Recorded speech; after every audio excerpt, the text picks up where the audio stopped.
আগামীকালের দৈনিক রাশিফল নিয়ে বিস্তারিত আলোচনা করব ১২টি রাশির ভালো এবং মন্দ নিয়ে।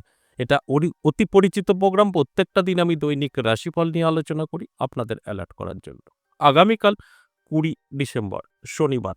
অমাবস্যা তিথি সকাল ৬টার পর থেকেই প্রতিপদ তিথি। মূলা নক্ষত্র, গণ্ডযোগ ও জন্মরাশি ধনু। এবার ১২টি রাশিকে নিয়ে বিস্তারিত আলোচনা করব। কোন দিক থেকে ভালো, কোন দিক থেকে খারাপ সবটাই বোঝানোর চেষ্টা করব। ৩টে রাশিরই জাতক জাতিকাদের প্রাপ্তিযোগে ভাগ্য বদলাতে পারে। ৪টে রাশিরই জাতক জাতিকাদের কোনো সুখবর আসতে পারে, নতুন বন্ধু এবং বান্ধবীর সঙ্গে পরিচয় হতে পারে, যেটা অনেকটাই লাভজনক হতে পারে। আর ৫টা রাশির জাতক জাতিকাদের সাবধান থাকতে বলব। এই আলোচনা সম্পূর্ণভাবে শুনে যদি আপনারা নিজেদের জীবনে অ্যাপ্লাই করতে পারেন তাহলে অবশ্যই বেনিফিট আপনাদের কিন্তু থাকবে। যে ৫ রাশিটি সাবধান থাকতে বললাম, যদি সাবধান থাকতে পারেন তাহলে কিছুই ঘটবে না, পজিটিভ থাকবেন। আর তা না হলে অবশ্যই কিছু সমস্যা তৈরি হতে পারে। আলোচনা করা মানেই আপনাদেরকে অ্যালার্ট করা। আর আপনারা যতটা অ্যালার্ট থাকবেন ততটা সেফ থাকবেন। যে কথাটা আমি প্রত্যেকটা আলোচনার মধ্যে বলি আপনাদের বোঝার স্বার্থে। অবশ্যই আলোচনা করব শেষ পর্যন্ত থাকলে জানতে পারবেন রাহুকাল অর্থাৎ অশুভ সময়, কিছু শুভ সংখ্যা সবটাই বলবো ভিডিওর শেষে। তাই শেষ পর্যন্ত থাকলে অনেক কিছু জানতে পারবেন, অনেক কিছু বুঝতে পারবেন। তার আগে আমার সাথে কিভাবে যোগাযোগ করবেন সেই বিষয়টা একটু বলে নিই। নমস্কার, জয় মা কামাখ্যা, জয় মা তারা। যারা ভীষণভাবে বিপদে আছেন, কি করবেন বুঝে উঠতে পারছেন না, নানা দিক থেকে চাপ তৈরি হচ্ছে, আপনারা বহু জায়গায় গিয়েও আনসাকসেস বলবো, একবার হলেও যোগাযোগ করতে পারেন। কিভাবে যোগাযোগ করবেন? যারা সরাসরি আসতে চাইছেন, চেম্বারে বসে কথা বলতে চাইছেন, আসতে পারেন নদিয়া বীরনগর আমার নিজের মন্দির ১০ মহাবিদ্যা কালীবাড়ি। এই ১০ মহাবিদ্যা কালীবাড়িতে পাবেন প্রত্যেক সপ্তাহে ৩ দিন, সোমবার, মঙ্গলবার, বুধবার। আর যারা বহুদূর থেকে দেখছেন, নদিয়া আসা সম্ভব নয়, তাদের জন্য অনলাইন চেম্বার চালু আছে। অনলাইন চেম্বারে আপনারা দেখাতে পারেন বৃহস্পতি, শুক্র, শনিবার, এই ৩ দিন অনলাইন চেম্বার। এবার আপনি বাড়িতে বসে অনলাইন চেম্বারে দেখান বা সরাসরি চেম্বারে বসে সামনাসামনি দেখান, দুক্ষেত্রেই আপনাকে আগে থেকে নাম লেখাতে হবে। দেখবেন স্ক্রিনে দেওয়া 62 দিয়ে একটা নাম্বার, কলিং নাম্বার, ওখানে কল করবেন, নামটা লিখে দেবেন। অনেকে আবার একবার কল করবেন, বলবেন যে ব্যালেন্স নেই, এই নাম্বার বন্ধ। তাদের উদ্দেশ্যে বলব, দেখুন এটা সবসময় খোলা থাকে, কেউ না কেউ সর্বদা কল করে। লাইনে আপনি যখন সবার পিছনে থাকবেন, কোম্পানি অনেক রকম কথা বলবে। আপনি ২ বার ৩ বার ট্রাই করুন, অবশ্যই পাবেন। একবারে পাওয়া ভাগ্যের ব্যাপার। সারাদিন ৪-৫ হাজার কল হয়, সেখানে তো রিসিভ হয় না, অত কল রিসিভ করা সম্ভব না। তাই সবসময় কেউ না কেউ কথা বলে, তার মধ্যে আপনি কল করছেন, তখন কোম্পানি একেকজনকে একেক রকমভাবে বলছে। কিন্তু সেটা আপনার ২-৪ বার ট্রাই করলে আপনিও লাইনটা পাবেন। তাও যদি মনে হয় যে না আমি লাইন পাচ্ছি না, সেক্ষেত্রে আপনি সরাসরি চলে আসতে পারেন ৩ দিনের মধ্যে, অর্থাৎ সোম, মঙ্গল, বুধ বীরনগরে থাকছি। এবার আপনি সরাসরিও আসতে পারেন। কৃষ্ণনগর লোকাল আপনার মনে রাখতে হবে। আপনি যে কোনো স্টেশন থেকে উঠবেন, কৃষ্ণনগর লোকালটাই আপনাকে ধরতে হবে। কৃষ্ণনগর লোকাল ধরে বীরনগর স্টেশনে নামতে হবে। বীরনগর স্টেশন নেমে ১ নম্বর প্ল্যাটফর্ম থেকে বেরিয়েই দেখবেন রাস্তা, টোটো, রিক্সা সবকিছু দাঁড়ানো আছে। আপনি তাদেরকে বলবেন সর্বজ্ঞপাড়া ১০ মহাবিদ্যা কালীবাড়ি যাব। আপনাকে নিয়ে চলে আসবে। আর কোথাও জিজ্ঞেস করার প্রয়োজন নেই। তবে আপনি যদি কলিং নাম্বারটা আপনি কল করতে পারেন, আপনাকে সম্পূর্ণ গাইড করে নেবে। তা সত্ত্বেও যদি দেখছেন হচ্ছে না, এইভাবেও আপনি চলে আসতে পারবেন। সরাসরি আপনি মন্দিরে পৌঁছে যাবেন। তবে শর্ত একটাই, ৩ দিন।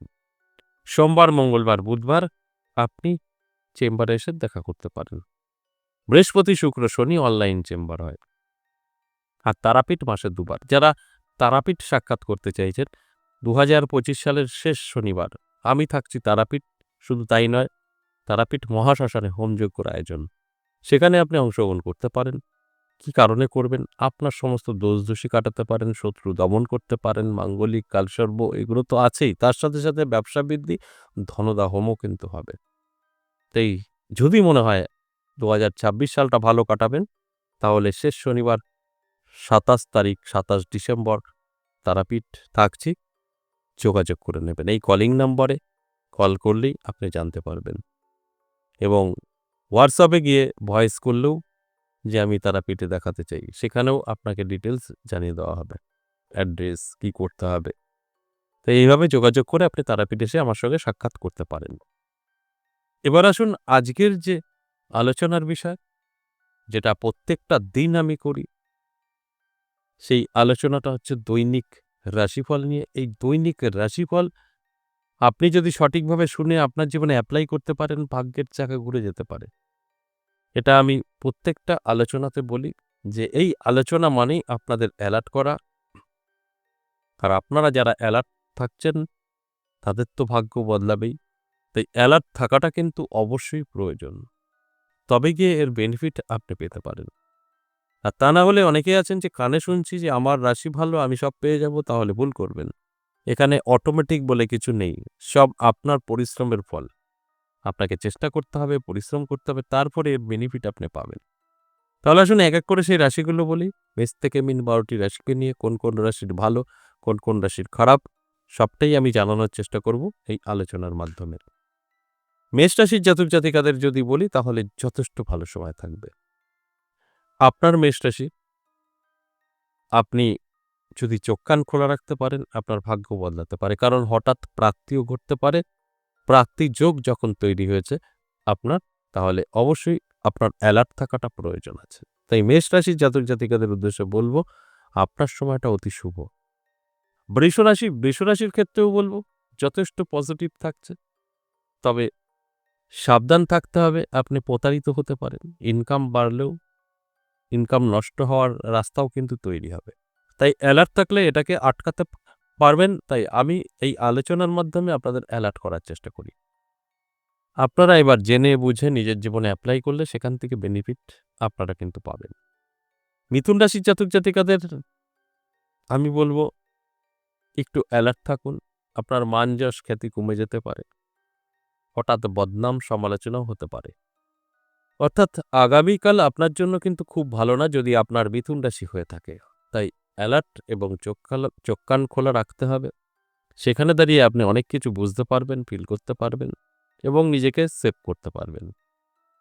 কর্কট রাশির জাতক জাতিকাদের শুভ, সর্বকাজে সফলতা, আটকে থাকা কাজ ক্লিয়ার হতে পারে, নানা দিক থেকে আপনি সহযোগিতা পেতে পারেন। এটা শুভ।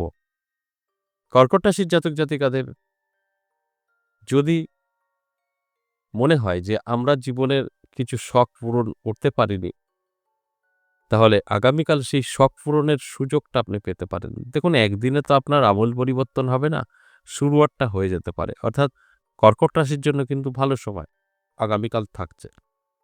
সিংহ রাশির জাতক জাতিকাদের যথেষ্ট শুভ, প্রাপ্তি যোগে ভাগ্য বদলাবে, নানা দিক থেকে প্রাপ্তি করতে পারে। তাই অ্যালার্ট থাকাটা প্রয়োজন আছে। অ্যালার্ট থাকুন, চোখ কান খোলা রাখুন। দেখুন আমার এই আলোচনা আপনার জীবনকে সম্পূর্ণ বদলাতে পারে। কারণ সময়টা অতি শুভ। শুভ সময় অবশ্যই শুভ কাজে ব্যস্ত থাকতে হয়। তাহলেই বেনিফিট পাওয়া যায়। কন্যা রাশির জাতক জাতিকাদেরও শুভ, প্রাপ্তিযোগ তৈরি হয়েছে, নানা দিক থেকে অর্থ এসে ধরা দিতে পারে। এর জন্য অ্যালার্ট থাকতে হবে, চোখ কান খোলা রাখতে হবে, পরিশ্রম, চেষ্টা সবকিছু প্রয়োজন। তবে কিন্তু এর বেনিফিট আপনি পেতে পারেন। তাই আপনার কন্যা রাশি হলে আগামীকাল অবশ্যই আপনার জন্য শুভ। তুলা রাশির জাতক জাতিকাদের যদি বলি, তুলা রাশির জাতক জাতিকাদেরও কিন্তু অনেক হিসাব করে চলতে হবে। তা না হলে হঠাৎ করেই বিপদের সম্মুখীন আপনি হতে পারেন। তাই আপনার অবশ্যই অ্যালার্ট থাকতে হবে, চোখ কান খোলা রাখতে হবে। তা না হলে আপনি কিন্তু সমস্যায় পড়ে যেতে পারেন। কারণ আপনার জন্য সময়টা ভালো নয়। আমার কাজ আপনাকে অ্যালার্ট করা। বৃশ্চিক রাশির জাতক জাতিকাদের শুভ সময় থাকবে। নানা দিক থেকে সুযোগ সুবিধার সাথে সাথে শুভ কোনো খবর পেতে পারেন।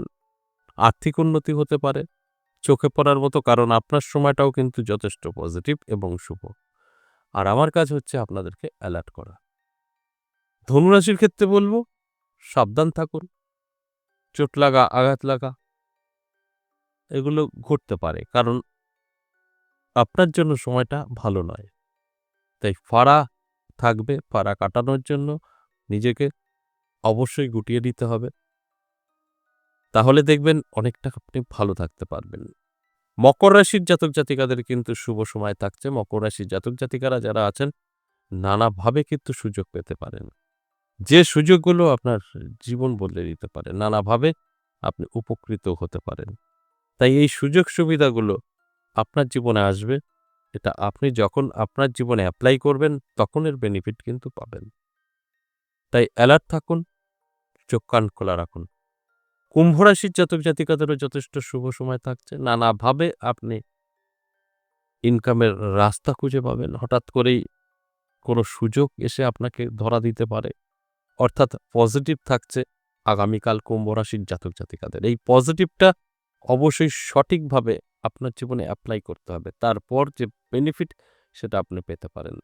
তাই অ্যালার্ট করার জন্য আমার এই আলোচনা। আপনি যদি অ্যালার্ট থাকতে পারেন তাহলে কিন্তু অবশ্যই আপনার ভাগ্যের চাকা ঘুরেও যেতে পারে। তাই অ্যালার্ট থাকার জন্যই আমার অনুরোধ রইল। এরপর সর্বশেষ মীন রাশি। মীন রাশির জাতক জাতিকাদেরও কিন্তু যথেষ্ট পজিটিভ থাকছে। তার সাথে অনেক কিছু হিসাব করে চলতে হবে। আপনার স্বাস্থ্য সাথ দেবে না। স্বাস্থ্যের প্রবলেম দেখা দিতে পারে। শরীরের যত্ন নিতে হবে, রিচ খাবার থেকে দূরে থাকতে হবে। তাহলে কিন্তু কিছুটা সেফ আপনি থাকতে পারবেন। তা না হলে সম্ভব নয়। এই যে মেষ থেকে মীন ১২টি রাশিকে নিয়ে আলোচনা করলাম, এটা সম্পূর্ণ এভারেজ এবং সর্বজনীন। এখানে কিন্তু কারোর রাশি ধরে, ধরে বলা হয়নি। এবার আসুন আগামীকাল রাহুকাল সময়, অশুভ সময়। সকাল ৮টা ৫৩ থেকে সকাল ১০টা ১৪ সময়টা রাহুকাল। এই সময় কোনো শুভ কাজ করা যাবে না। এবার কিছু লাকি নাম্বারের কথা বলব। ৩, ৪, ৭ এবং ৯ এই নাম্বারগুলো কিছু জাতক জাতিকাদের কাজে আসতে পারে। আজ এ পর্যন্তই। আবার আসবো নেক্সট ভিডিও নিয়ে। ততক্ষণ ভালো থাকুন। নমস্কার।